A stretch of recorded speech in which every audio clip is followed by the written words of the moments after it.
Assalamualaikum warahmatullahi wabarakatuh. Perkenalkan kami dari kelompok 3 dengan judul RBL kami, Penerapan Hukum Faraday dan Hukum Lenz pada Induksi Elektromagnetik Sederhana.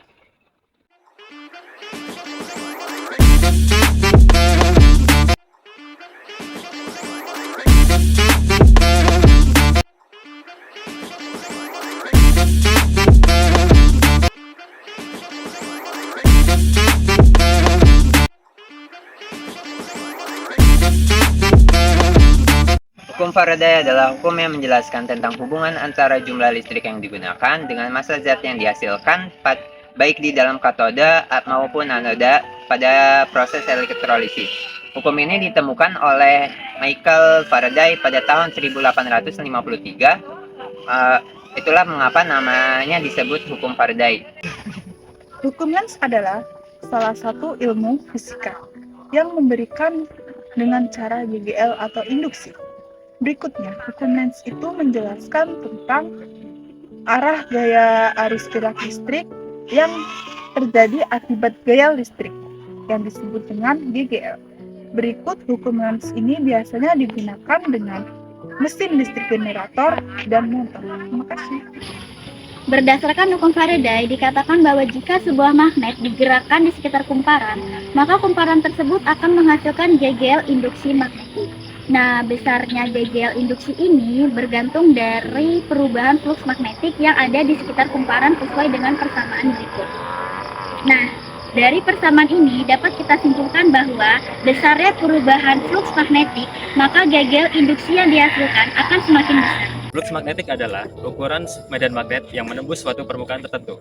Flux magnetik dapat didefinisikan sebagai berikut. Dengan demikian, hukum Faraday dapat disimpulkan dengan persamaan berikut. Nah, dari persamaan ini dikatakan bahwa GGL dapat diinduksikan pada rangkaian listrik dengan beberapa cara. Salah satunya yaitu medan magnet terhadap waktu. Cara kerja dari alat induksi elektromagnetik sederhana yang kami buat ini ialah alat pemutar akan diputar dan membuat magnet yang ada di generator berputar sehingga menghasilkan fluks magnetik. Laju perubahan fluks magnetik akan menghasilkan GGL induksi yang akan menghasilkan arus listrik. Arus listrik yang dihasilkan kemudian disalurkan kepada kumparan ke lampu LED indikator. Kuatnya daya magnet dan jumlah lilitan dalam kumparan akan mempengaruhi juga besar arus yang dihasilkan. Keunikan dari alat ini, yang pertama, alat ini dirancang dengan sederhana, sehingga dapat memudahkan siapapun yang ingin mempelajari prinsip dasar induksi elektromagnetik. Yang kedua, alat ini dirancang dengan komponennya sederhana, sehingga pengguna dapat melihat proses terjadinya arus listrik secara langsung. Yang ketiga, alat ini dirancang dengan komponen yang terjangkau, sehingga dapat diakses oleh berbagai kalangan. Yang keempat, alat ini dirancang dengan komponen daur ulang sehingga dapat meningkatkan kreativitas dan daya visual.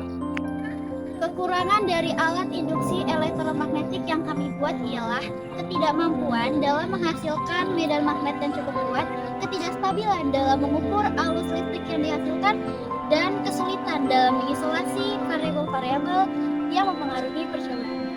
Saran yang dapat saya berikan untuk kalian yang ingin mengembangkan alat ini adalah: yang pertama, kalian dapat menggunakan magnet yang lebih kuat dan menambahkan jumlah lilitan pada kumparan sehingga dapat menghasilkan hasil yang lebih akurat dan konsisten.